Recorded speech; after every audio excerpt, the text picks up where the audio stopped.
Let's get some price picks in today, guys. The last video we went 4-2. We swept this Cleveland versus Denver game. It was looking very nice. We started off 4-0 until this 6:10 p.m. game started here with LeBron James. Honestly, we were looking on pace for like at least the first quarter. Then I don't know what happened. D'Angelo Russell got 3 assists within like 2 minutes, and he went way over his assist prop. And then LeBron obviously crushed 40 points. So it was a close one until it wasn't, and the Lakers absolutely just popped off. So 4-2 day. It's not terrible, but we'll get onto the board for today. I have a full NBA 6-man. And we're going to start it off with the Miami Heat with Jimmy Butler on his under 20.5 points.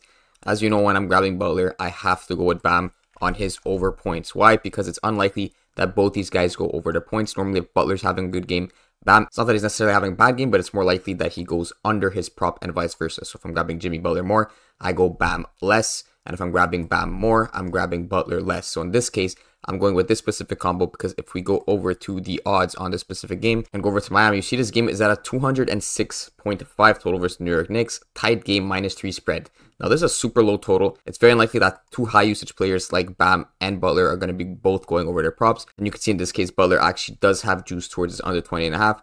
Bam is kind of flat, but I've checked on other sports books and he did have slight juice towards the over. So it only makes sense to grab Bam in this case on his over points with Butler on his under points and not the other way around. Now moving on, we got 3 picks from this Minnesota versus Rockets game. Another low total here at 214.5. See a -7.5 spread towards the Timberwolves. I'm not expecting some sort of blowout here, but it would help because you're going to see we have 3 unders on this particular game. The first one is going to be on Mike Conley on his under 13.5 points, and we're going to match this up with Naz Reid on his under 7.5 rebounds. So why is their blowout going to help us? Of course, if these guys are in less minutes, it's more likely that they both go under their props. But the reason I'm taking both their unders here, because if we go and check Mike Conley's points prop here at 13.5, we see heavy juice towards his under 13.5. All the way at -143, and similar case for Naz Reid right here, -139 on his under 7.5. So both of these are the favorable play for these specific players. Now, because we're grabbing 2 players on their unders in Mike Conley and Naz Reid in this Minnesota game, I might as well grab another under from the Rockets, and this under is going to be on Jalen Green. He's a taco pick right now, ends in 55 minutes.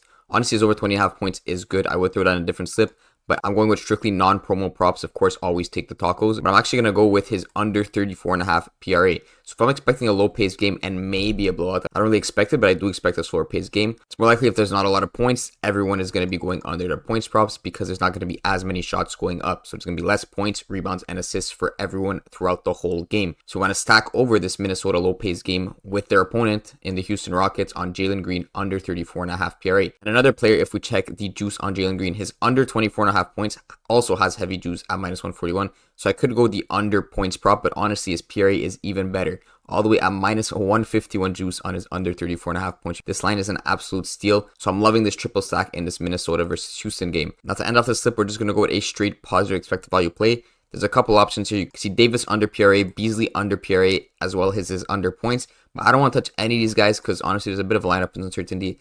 I'm not sure if LeBron's going to play. I'm not sure if Davis is going to play. So that's going to heavily affect Davis's line. And also for the Bucks, Giannis, Middleton, and Pat Bev are all questionable or all game time decisions. So if one of them is out, it's going to affect Beasley's line. So I don't want to grab it just yet until the lineups are official. Now again, Jordan Poole is up against the Bucks. So I don't want to touch this line either. Imagine Giannis is out. We're not going to get a good line on this under 31.5 PRA because the defense obviously become weaker with Giannis out. And in general, if the starting lineup is different. So I'm going to go with Hartenstein here on the over 8 rebounds. First of all, we get that nice push line. So if we go back to his prop here, you can see 48% chance that he goes over that 8.5 rebounds. We're getting him at 8. So there's decent odds of going over that 8.5 total, but to go over 7.5, it's pretty likely. So to at least get that push, and then we could get a potential 10x. So that is the full slip right here.